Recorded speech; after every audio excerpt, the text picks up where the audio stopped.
tudo que nós prezamos é por não voltar mais a ser quem nós éramos. É isso que nos move. Essa é a semente que está sempre lá. Essa é a semente que está lá. Tanto é que os atletas podem até dizer que não, Júlio, você está sendo muito ortodoxo. Mas não, eu vou um pouco mais longe. Eu vou dizer para você, é um simples fator de que a pessoa ela não vai conseguir esquecer o que ela viveu naquela época. Ela pode encarar de uma forma que não seja depressiva para ela, mas ela não vai esquecer. E quando ela ouvir aquilo, não vai remeter uma boa lembrança. Uhum. Independente de que momento da vida que ela ouça. Então ouvir ou um magrelo, ou o seu gordo. Uhum. Isso vai diretamente ligar a tudo que você viveu lá atrás. Que é tudo que você não gostava. Então, não digo o fato de ser um atleta mega musculoso, isso acabou acontecendo porque eu geneticamente tinha uma predisposição para isso. Mas as pessoas comuns simplesmente vão se atentar ao fator de nunca mais voltar a ser extremamente magro ou ser extremamente gordo. Uhum. Nunca ser mais o extremo, sempre ser o meio termo da balança. E tu falou que tu tem a genética boa pro esporte, né? Sim. Tu acredita que o fato de tu ter comido uma feijoada e quase desistido e aquilo ter sido o ponto que fez tudo virar, tu acredita que isso é alguma coisa divina, alguma coisa cósmica, ou é um mero acaso que aconteceu? Como é que tu enxerga a tua ascensão no esporte nesse sentido? Nada nessa vida é por acaso, cara, porque não só esse fato, né? O Renato mesmo é um cara que tem uma história muito forte comigo, porque o Renato ele participou no início da minha carreira. E depois a gente teve um desentendimento muito forte e cada um foi para um lado. E chegou um momento que eu degladiei com ele de frente. Dentro da mesma empresa. Então, eu trabalhei para ele. O meu primeiro trabalho dentro do mercado de suplementação foi através da loja dele. E nessa loja nós tivemos esse desentendimento. A partir desse desentendimento, 18 anos atuando dentro do mesmo mercado, porém ele como um distribuidor e eu como atleta, depois ele como diretor de uma empresa onde ele fazia a linha de frente. Eu não era diretor, mas eu sempre fui linha de frente da Max Titanium, que era a concorrente principal da empresa dele. Ele saiu dessa empresa e entrou na Max Titanium. Quando ele entrou na Max Titanium, eu tive que resolver esse problema com ele. Uhum. Aonde, o que acontecia? O Renato ele tinha toda a exposição para poder fazer qualquer empresa a qual ele atuasse crescer, e eu tinha o reconhecimento, porque toda a minha carreira, tanto atuando como atleta, quanto como formador de atletas exponenciais no Brasil. Hoje o Brasil é dominado, a maioria dos atletas que dominam o esporte fora do Brasil, brasileiro que está em alta, todos passaram comigo. Todos foram meus atletas. Todos foram eu que iniciei dentro do esporte. Então isso fez um know-how muito forte. Então com a entrada do Renato, eu tive que aprender a passar por cima de problemas pessoais que eu tinha, e muito orgulho também. Entender que apesar dos pesares, aquilo era um desentendimento apenas e que a vida continuava e que ali ainda poderia ter amizade. Então a partir daquele momento, nós começamos a trabalhar juntos, porém não amigos. E se a ideia era fazer a Max Titanium, que é a nossa empresa, crescer, que nós iríamos fazer o possível e o impossível para que isso acontecesse. Chegou um momento, cara, que cruzou as ideias. Por quê? Porque o que queria era a mesma coisa que ele queria, só que havia formas e formas de se trabalhar. O que o Renato fez? Ele mostrou para mim que a forma que ele trabalhava era mais eficiente que a minha, e que se a minha dava certo daquele jeito, se eu fizesse daquele que ele estava falando, iria dar mais certo ainda. Uhum. Eu aceitei o bom conselho. Como eu falei para você, eu não sou da área virtual. Eu sempre fui da área técnica. Então, quando aceitei o bom conselho do Renato, aquilo alavancou de uma maneira ao qual a empresa alavancou, o Renato alavancou e eu alavanquei também.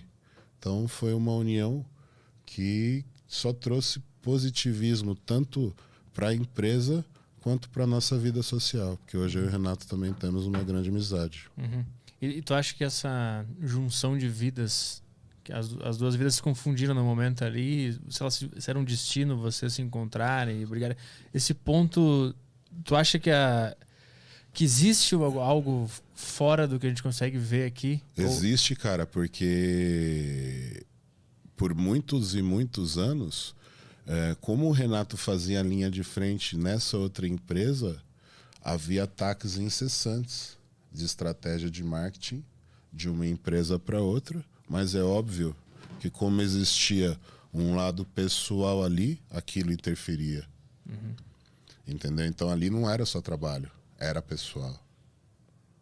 Então esse fato pessoal fazia com que nenhum dos dois eram vistos com bons olhos quando se tratava de uma relação interempresas, ao qual nunca existiu também.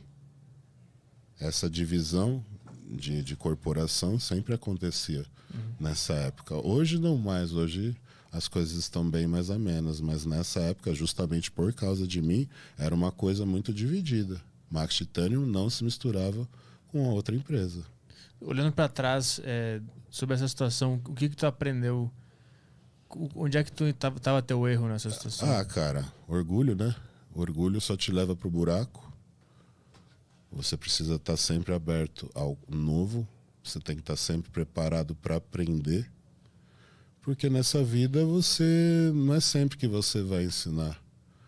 Então eu sou um cara que eu sei reconhecer que eu tenho que aprender muito e eu sempre vou estar aberto a querer aprender e entender mais, independente do assunto que seja. Uhum. E entender mais hoje do mercado virtual, o que acontece na internet, como que você deve usar os gatilhos emocionais para conseguir fazer essa mensagem que você precisa levar para o maior volume de pessoas possíveis. Isso eu devo tudo a ele. O orgulho que tu diz era, tipo assim, eu sou campeão, ganhei várias coisas aqui. Exatamente, porque é exatamente onde a gente cai naquele critério. Porque o que acontece? O Renato, ele tem uma carreira de atleta e tem uma carreira de atleta que tem um reconhecimento esportivo. Ele é um campeão de campeonatos expressivos. Mas o fato de o Renato trabalhar fortemente dentro da internet e de uma forma diferente de apresentar o produto, porque o Renato ele consegue apresentar o produto de uma forma que ele se torne atraente. E é isso que as pessoas não entendem, é o como fazer a coisa. O Renato, ele é um apresentador. Então, quando ele começou a apresentar o produto de uma forma diferente, as pessoas também começaram a enxergar diferente. E como ele apresentou de uma forma diferente e positiva, isso refletiu positivamente. Quando eu percebi que era aquilo, eu mudei completamente a postura. Quando eu mudei a postura, eu entendi o que estava acontecendo. Eu realmente estava sendo um cara chato. A tua barreira era tipo, não entender o que ele estava fazendo. Aquilo estava atrasando o meu lado, aquele orgulho. Entendi, tu não conseguia entender o marketing atrás do Exato, negócio. não conseguia entender o que era o marketing que existia atrás de uma história. Então, como que você conta uma história, né? Tem N jeitos de contar uma história. Eu posso chegar aqui e falar que você é o Arthur, que é formado em radialismo e nunca trabalhou. Você se formou e agora que você é formado começou a trabalhar aqui desenvolvendo seu trabalho num podcast. Isso é algo que é agradável de ouvir? É, mas depende de quem. Agora, quando você conta uma história difícil, você consegue fazer mais pessoas se identificar com essa realidade. Por que, Arthur? Porque poucas pessoas têm essa realidade que eu acabei de citar aqui, que eu também não sei se é sua. Eu usei isso como um exemplo. Sim. Entendeu? Então, não sei qual que é o seu nível social para te falar se você é ou não esse modelo para ser apresentado. Mas o modelo que as pessoas gostam é aquele modelo que é o modelo que conseguiu vencer. A jornada do herói. A jornada do herói. Então ele saiu do zero, ele não tinha nada e ele conquistou as coisas através de muito esforço e dedicação. Através desse esforço e dedicação, ele conseguiu esse reconhecimento. Então o atleta ele tem essa premissa. Então ele se mata na academia, ele se acaba tomando os produtos, mas tá, e aí? O que a empresa vai ganhar com isso? Você foi lá, você representou, você ganhou o título. A maioria dos campeonatos, 99% não tem premiação em dinheiro. Tá? Você ganha um troféu simbólico, ou uma espada simbólica, um kit de suplementos e hoje uma exposição na mídia. Antigamente, essa exposição na mídia era uma foto de 2 centímetros por 2 dentro de uma revista. Então, assim, se comparar a época antiga com a época de hoje, já melhorou muito. Mas reconhecimento financeiro não existe, porque são competições amadoras. Amador não tem premiação em dinheiro. Premiação em dinheiro você tem aonde? Na liga profissional, ao qual eu faço parte hoje. Então, só hoje, depois Cara, eu competi 14 anos, parei 5 e voltei agora. Depois de 14 anos competindo, que eu consegui ser pleiteado, um atleta profissional e competir competições as quais são remuneradas de primeiro até o 5º colocado. Tu disse que parou 5 anos. Por que tu fez essa parada? Quando você fala de motivação, motivação é exatamente isso. Eu perdi minha motivação quando eu perdi meu pai, que também começou a competir porque eu competi. Então, meu pai que treinava em casa foi assistir meu primeiro campeonato em 2001. Em 2001, ele já começou a falar que eu queria competir também. Cara... Em 2003, meu pai estava competindo, porque o que eu fiz? Em 2001, quando ele falou que ele queria competir, eu o levei para academia. Ele não treinava na academia. Treinava em casa, né? Treinava em casa. Então, eu levei para academia, porque a academia era muito mais equipada do que em casa, para ele conseguir o desenvolvimento nesses agrupamentos que ele tinha dificuldade, porque o fisiculturismo, você precisa atingir, né, fundamentos básicos para se tornar o campeão. Não é simplesmente você ser um cara musculoso.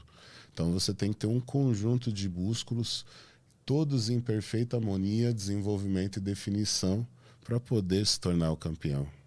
E tem que saber mostrar eles também, né? E tem que saber mostrá-los também. Então, como que você mostra, como que você se exibe, é o que vale também. Então é aquela história. Não adianta você ter um belo carro se você não for um bom piloto. Entendeu? Então, além de ter um belo físico, você precisa saber fazer boas poses e explorar todo esse potencial para mostrar para os juízes e conseguir a colocação que você almeja, que é o primeiro lugar. Mas é só através desses critérios que você se sagra campeão. Então, eu levei ele para a academia, ele passou a praticar e dali ele estava pronto para competir em 2003. Só que meu pai começou a competir com 63 anos numa competição para atletas de 40. E ele ficou em 3º lugar, de 7 atletas. Aí, meu pai, ele é um péssimo perdedor. Ele é péssimo, cara. Ele não aceita a derrota. Ele pegou e falou, quero mais. E aí, a partir dali, meu pai começou a desenvolver também dentro do esporte.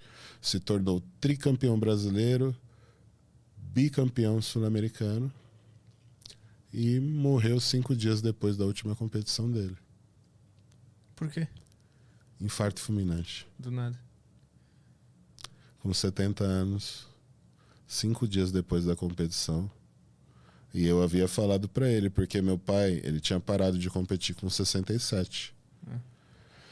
Não havia mais vontade dele competir, porque não tinha atleta para ele. Então, os 2 eventos sul-americanos que ele foi, ele competiu contra um cara.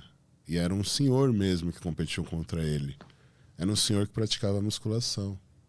Da região que a galera colocou lá no palco, porque tinha um braço musculoso. Para representar a terceira idade, mas não tinha um fisiculturista. Então, meu pai era muito decepcionado, porque como era a categoria acima de 60 anos, ele sabia que ele não tinha condição de ganhar dos de 40, que é onde tem bastante cara praticando. E ele, chateado com isso, resolveu não competir mais. E nesse ano de 2014, teve um grande campeão brasileiro, que foi campeão brasileiro em 90, 91, chamado Chicão, Francisco Serdonic, que estava retornando às competições depois de muitos anos sem nem aparecer nos eventos. E ele apareceu no Campeonato Paulista. Meu pai estava lá comigo, porque meu pai sempre me acompanhava nas competições, eu estava levando a equipe para competir. E meu pai viu esse cara competindo e falou: agora eu vou voltar. Aí eu olhei para ele e falei: pai, você tá com 69 anos, cara. Já deu, não precisa mais, não precisa mais. Você já provou para todo mundo que você é bom, que você é foda. Deixa quieto isso daí. Não, porque eu vou, porque eu tenho que ir. Ele tá aqui, o cara já foi campeão brasileiro, eu quero pegar ele. Faltava só 2 meses para a competição, ele não estava em boa forma, ele estava parado há muito tempo. Ele treinava tudo, mas não se preparava mais para a competição. E aí eu vendo tudo aquilo, eu falei: cara, eu sei o que ele quer, eu sei o que ele está passando, eu não posso interferir nisso. Eu falei: ó, vamos fazer assim. Você vai ter que pegar ele então no brasileiro, porque meu pai já era campeão brasileiro, ele podia ir direto. Você vai pro brasileiro, compete com ele, ganha dele, se Deus quiser. Depois você para. No Sul-Americano, é o último evento que você fecha com chave de ouro. Sul-Americano geralmente é fora do Brasil. E então o último que ele tinha ido com um grande amigo meu, que tomava conta dele para mim, porque eu não podia por causa de trabalho. Mas esse ano eu mando você para lá para você competir, você encerra a sua carreira. Ele competiu, a gente saiu de lá, sempre a gente comia uma refeição junto depois da competição. Nesse dia ele quis comer em casa, a gente sempre come na rua. Foi eu e um outro grande amigo meu, Baby. A gente foi para casa, comemos essa pizza e foi a última vez que eu vi meu pai. Eu fui para casa, na época eu morava junto com uma outra garota e na hora que foi quinta-feira pela manhã, uma ligação, 6 horas da manhã, meu irmão, pai morreu. O quê? Pai tá duro aqui na cama, cara. Morreu dormindo. Então aquilo foi muito chocante pra mim.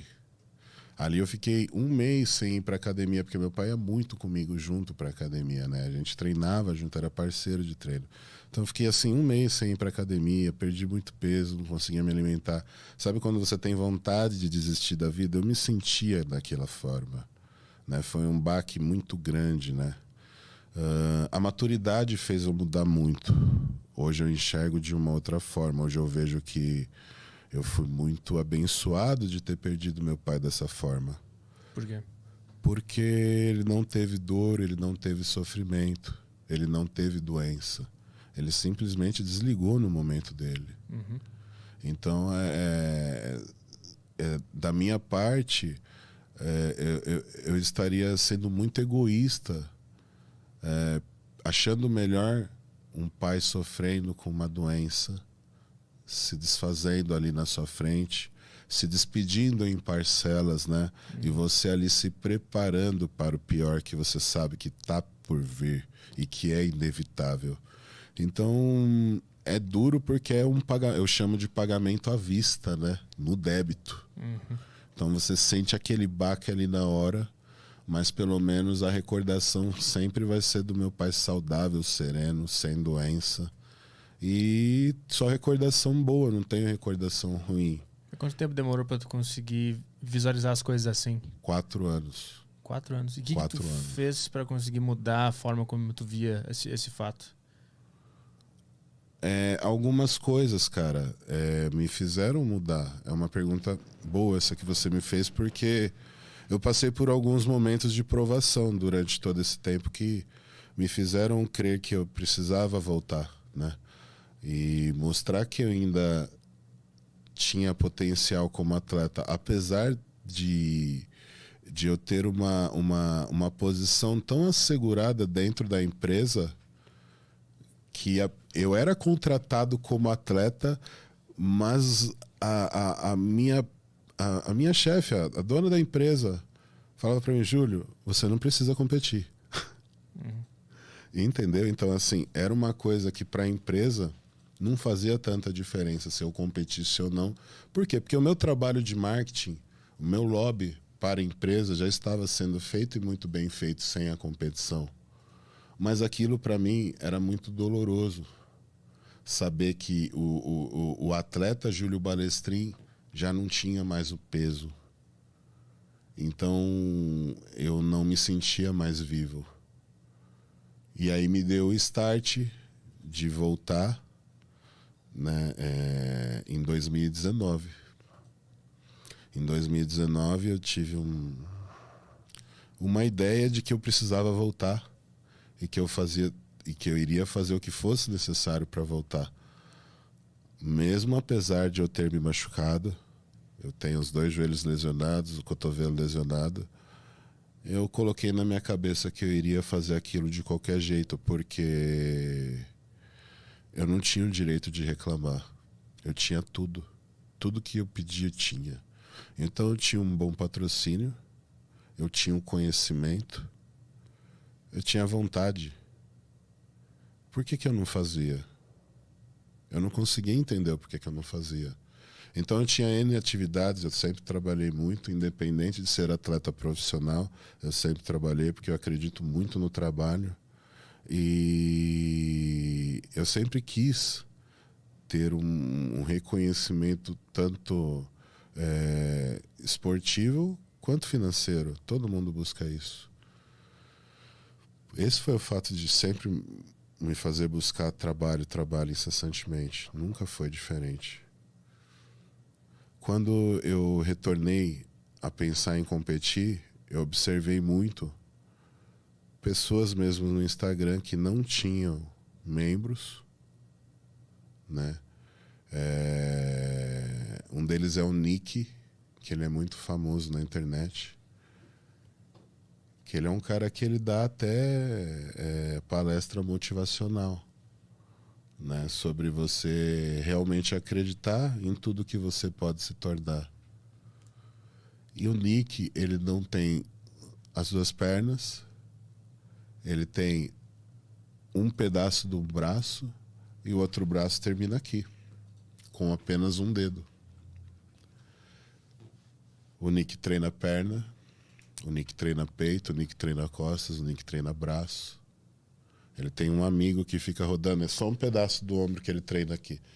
Fica apertando aqui para poder treinar. Então, quando eu olhei aquilo, eu senti vergonha. Eu senti vergonha de como eu estava pensando e como que eu estava agindo.